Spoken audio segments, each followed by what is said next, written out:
Innal hamdalillah nahmaduhu wa nasta'inuhu wa nastaghfiruh wa na'udzu billahi min shururi anfusina wa min sayyiati a'malina.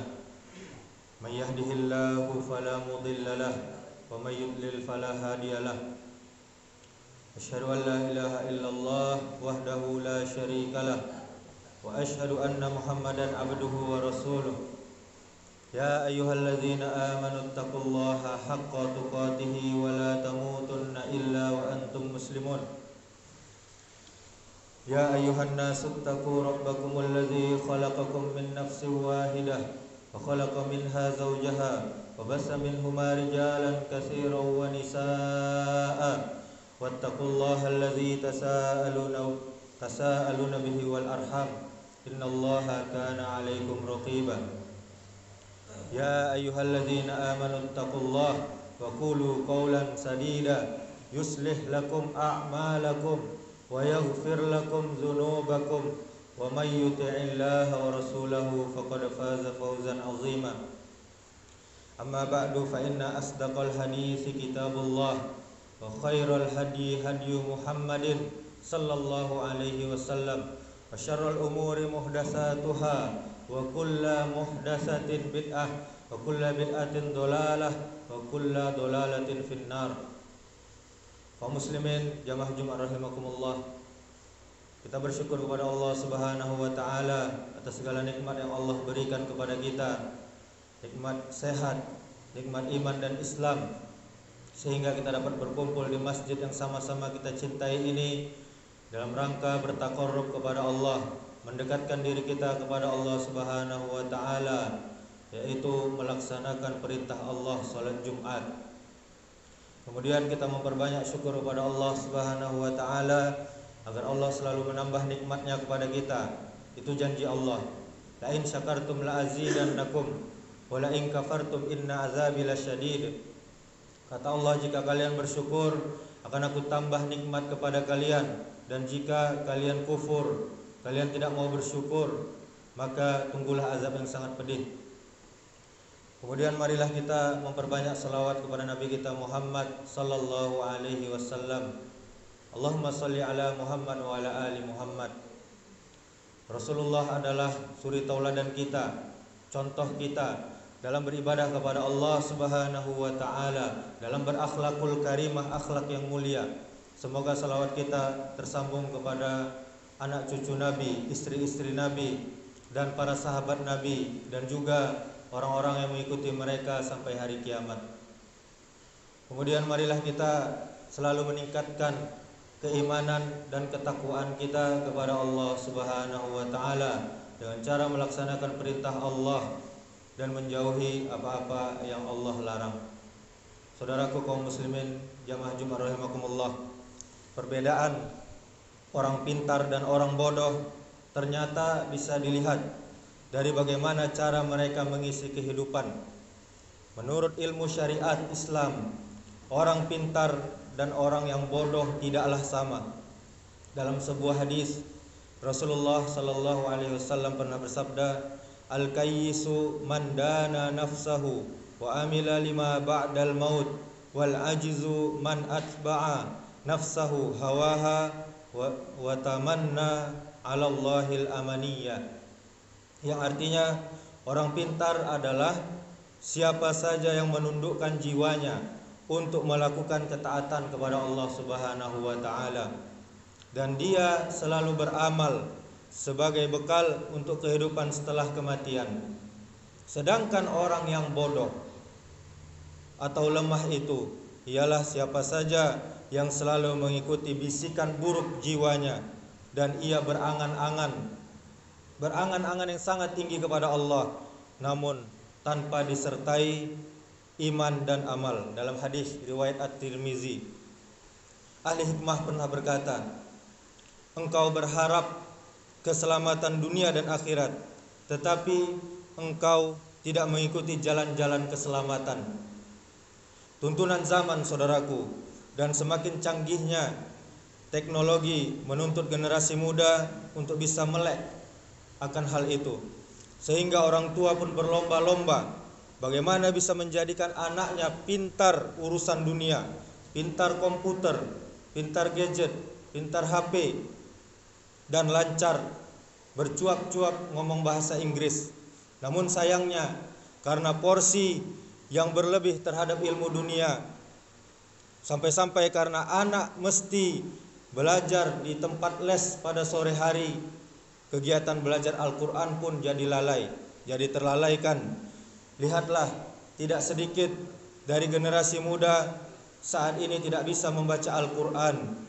Bahkan ada yang sampai Iqra pun dia tidak tahu. Ayat yang akan kita bacakan ini menjadi renungan bagi kita.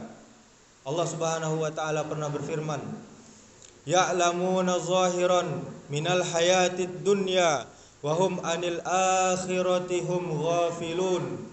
Kata Allah, mereka hanya mengetahui yang lahir saja dari kehidupan dunia, yang nampak saja, sedang mereka tentang kehidupan akhirat adalah lalai.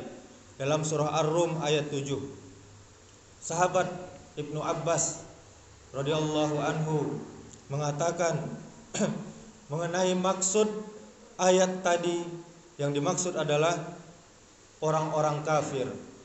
Mereka benar-benar mengetahui berbagai seluk-beluk dunia, namun terhadap urusan agama mereka benar-benar jahil, mereka benar-benar bodoh. Di dalam tafsir At-Tabari halaman 462,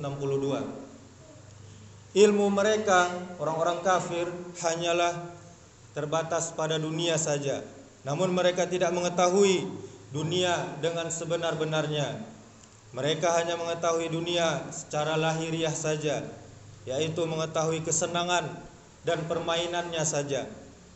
Mereka tidak mengetahui dunia secara batin, yaitu mereka tidak tahu bahaya dunia, dan mereka tidak tahu kalau dunia itu terlaknat di sisi Allah dan Rasulnya.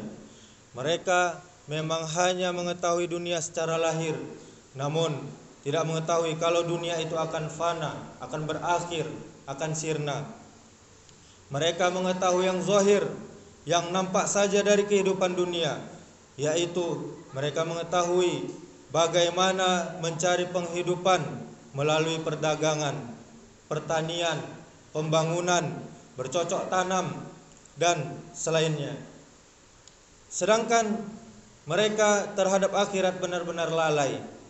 Mereka mengetahui kehidupan dunia secara lahiriah saja, seperti mengetahui bagaimana cara mengais rezeki dari pertanian, dari perindustrian dan perdagangan. Di saat itu mereka benar-benar lalai dari akhirat.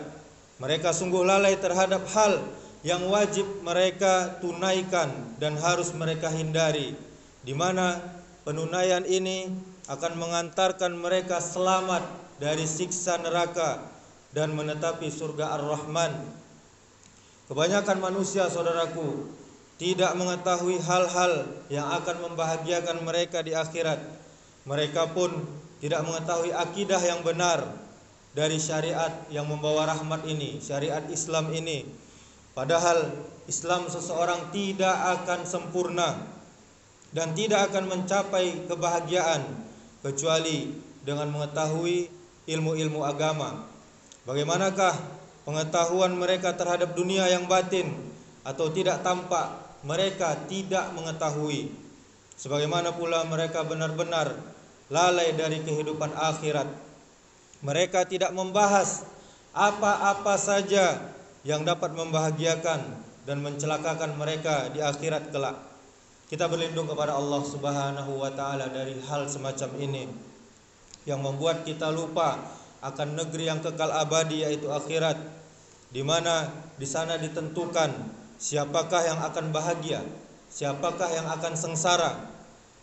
Itulah gambaran dalam ayat yang awalnya menerangkan mengenai kondisi orang kafir.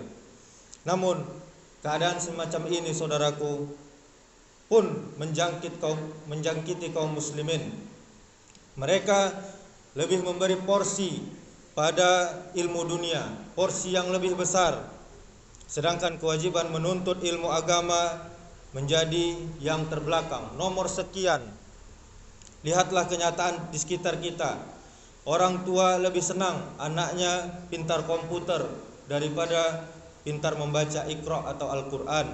Sebagian anak ada yang tidak tahu bagaimana berwudu dan bagaimana sholat yang benar, karena terlalu diberi porsi lebih pada ilmu dunia sehingga lalai akan agamanya. Sungguh keadaan yang sangat menyedihkan. Saudaraku kaum muslimin, kalau seorang dokter, ini dokter yang pintar, yang hebat ilmu dunianya, salah dia dalam memberi obat kepada pasiennya karena kebodohannya, maka tentu saja akan membawa bahaya bagi pasiennya tadi.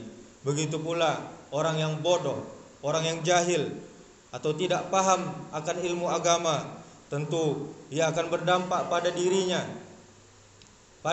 sendiri dan juga orang-orang yang mencontohnya.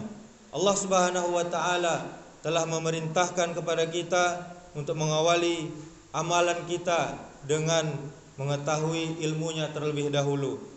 Ingin melaksanakan sholat harus tahu ilmunya. Ingin puasa harus dengan ilmu. Ingin terjun dalam dunia bisnis harus tahu seluk-beluk tentang hukum dagang. Begitu pula jika ingin berakidah yang benar harus dengan ilmu. Allah Subhanahu wa taala berfirman, "Fa'lam annahu la ilaha illallah wastaghfir li dzambik." Yang artinya, maka ilmuilah, maka ketahuilah bahwasanya tiada sesembahan yang berhak disembah kecuali Allah, dan mohon ampunlah bagi dosa-dosamu. Dalam surah Muhammad ayat 19. Dalam ayat ini saudaraku sekalian, Allah Subhanahu wa taala memulai dengan ilmuilah, lalu mengatakan mohonlah ampun. Ilmuilah yang dimaksudkan adalah perintah untuk berilmu terlebih dahulu, sedangkan mohon ampun adalah amalan. Ini pertanda bahwa ilmu hendaklah lebih dahulu sebelum beramal. Saudaraku, kita mendengar bahwa Allah Subhanahu wa taala memulai ayat ini dengan mengatakan ilmuilah. Kemudian Allah memerintahkan untuk beramal. Maka dari itu, amalan yang bermanfaat adalah amalan yang terlebih dahulu didahului dengan ilmu. Amalan yang di dalamnya tidak terdapat niat ingin mengharap ganjaran dari manusia dan merasa telah berbuat ikhlas, maka ini bukanlah amalan karena tidak didahului dengan ilmu. Sesungguhnya yang dilakukan hanyalah seperti amalannya orang gila, tidak bernilai, karena orang gila diangkat pena darinya, tidak bernilai apa-apa. Sebagian umat Islam tidak tahu meninggalkan sholat bisa jatuh pada kekafiran. Sebagian umat Islam tidak tahu bahwa pawang hujan itu termasuk kesyirikan. Sebagian juga tidak tahu bahwa menyembelih untuk jin juga termasuk dalam kesyirikan. Gara-gara tidak memiliki ilmu, jadinya seseorang akan membuat ibadah tanpa tuntunan atau amalannya jadi tertolak di sisi Allah Subhanahu wa taala. Jika seseorang tidak paham sholat, lalu ia mengarang-arang tata cara ibadahnya, tentu ibadahnya jadi sia-sia. Begitu pula mengarang-arang bahwa di malam Jumat dia baca Yasin. Dia tekadkan dalam hatinya baca Yasin itu perintah Rasul. Ini tidak ada tuntunannya. Yang ada di malam Jumat, di hari Jumat diperintahkan untuk membaca surah Al-Kahfi. Dan perbuatan yang semacam itu akan sia-sia di sisi Allah Subhanahu wa taala. Begitu pula saudaraku, jika seseorang berdagang tanpa mau mempelajari fikih dagang terlebih dahulu, ia pun mengutangkan kepada pembeli, lalu utangan tersebut diminta diganti lebih alias ada bunganya. Karena kejahilan dirinya jatuh ke dalam perbuatan dosa besar, yaitu riba. Maka berilmulah terlebih dahulu saudaraku sebelum kita beramal. Sesungguhnya kapal itu tidaklah berlayar di tepi. Sahabat Abu Darda radhiyallahu anhu pernah berkata, tanda orang bodoh itu ada 3, yaitu pertama, bangga dengan diri sendiri. Yang kedua, banyak bicara dalam hal yang tidak bermanfaat. Yang ketiga, melarang orang lain dari suatu perbuatan namun dia sendiri melakukannya. Saudaraku, orang yang pintar itu selalu berupaya dia untuk membebaskan diri dari 3 tanda orang bodoh yang tadi, dan dari tanda-tanda lainnya seperti bermalas-malasan dalam beramal ibadah dan tidak peduli dengan ilmu agama. Wasiat Abdullah bin Mas'ud, ketika Abdullah bin Mas'ud berada pada saat menjelang wafatnya, beliau memanggil anaknya, kemudian berwasiat kepadanya, "Wahai anakku, sesungguhnya aku berwasiat kepadamu tentang 5 perkara, maka jagalah wasiat ini. Yang pertama, tunjukkan kepada manusia jika dirimu tidak butuh pada harta mereka, mengambil hak yang bukan haknya, maka kamu akan meraih kekayaan yang hakiki. Yang kedua, tinggalkan senang meminta-minta pada orang lain, karena sesungguhnya itu merupakan kefakiran. Meminta-minta merupakan kefakiran yang akan selalu menghantuimu. Yang ketiga, berilah orang lain uzur jika melakukan kesalahan, dan jangan sekali-kali engkau tiru kesalahannya. Yang keempat, berusahalah untuk selalu beramal pada hari ini dan usahakan amalanmu sesuai dengan sunnah-sunnah Rasulullah. Yang kelima, jika kamu mengerjakan solat, maka solatlah seperti solatnya orang yang akan berpisah, seakan-akan dirinya tidak akan solat lagi untuk selamanya. Demikianlah nasihat singkat ini, saudaraku.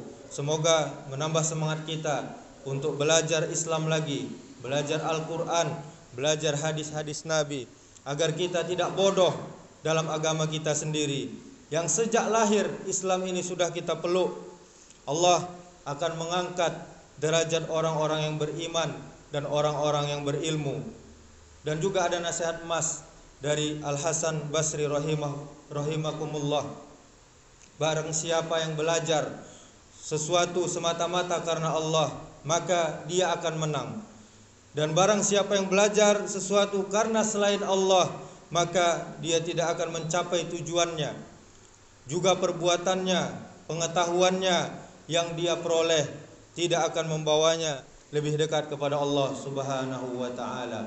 Aqulu qouli hadza wastaghfirullaha li wa lakum wa lisairil muslimina innahu huwal ghafurur rahim.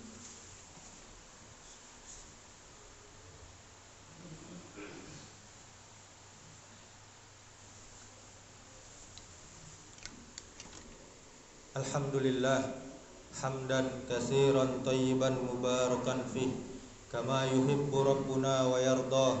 Asyhadu an la ilaha illallah wahdahu la syarikalah wa asyhadu anna Muhammadan abduhu wa rasuluh. Ya ayyuhalladzina amanu taqullaha haqqa tuqatih wa la tamutunna illa wa antum muslimun. Saudaraku kaum muslimin jamaah Jumat rahimakumullah, semangat belajar dalam Islam bisa menjadi motivasi dalam menuntut ilmu. Islam, agama yang mulia ini, telah mengajarkan kepada umatnya, baik perempuan maupun laki-laki, untuk menuntut ilmu sejauh mungkin, setinggi mungkin dalam berproses mendapatkan ilmu. Tentunya setiap orang membutuhkan penyemangat agar termotivasi untuk menjalankannya.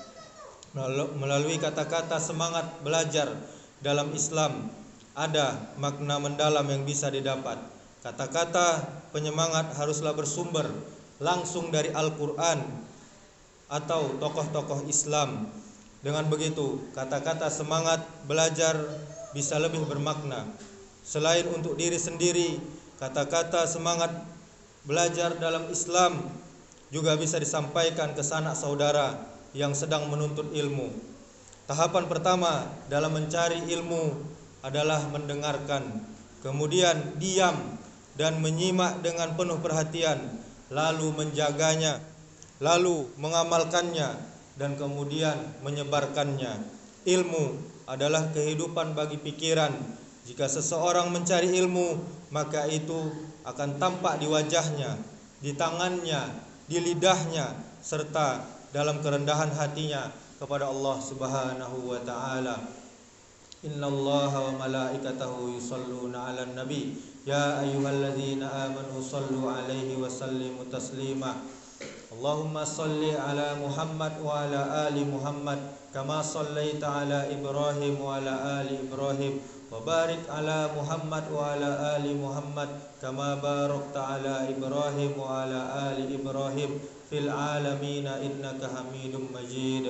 Allahumma ighfir lil muslimina wal muslimat wal mu'minina wal mu'minat al ahya'i minhum wal amwat innaka sami'un qaribun mujibud da'wat ya qadiyal hajat. Allahumma inna nas'alukal huda wat tuqa wal afafa wal ghina. Allahumma arinal haqqa haqqan warzuqna ittiba'ah wa arinal batila batila warzuqna ijtinabah. Allahumma ya muqallibal qulub tsabbit qulubana ala dinik. Allahumma inna nas'aluka ilman nafi'an wa rizqan thayyiban wa amalan mutaqabbala. Allahumma barik lana fi Ramadan. Allahumma barik lana fi Ramadan. Allahumma barik lana fi Ramadan. Rabbana hab lana min azwajina wa dhurriyyatina qurrata a'yun waj'alna lil muttaqina imama. Rabbana zalamna anfusana wa illam taghfir lana wa tarhamna lanakunanna minal khasirin. Rabbana atina fid dunya hasanah wa fil akhirati hasanah wa qina azaban nar. Ibadallah, innallaha ya'muru bil adli wal ihsan wa ita'i dzil qurba wa yanha 'anil fahsya'i wal munkari wal baghi ya'izzukum la'allakum tadhakkarun wa la dzikrullahi akbar. Aqimis shalah.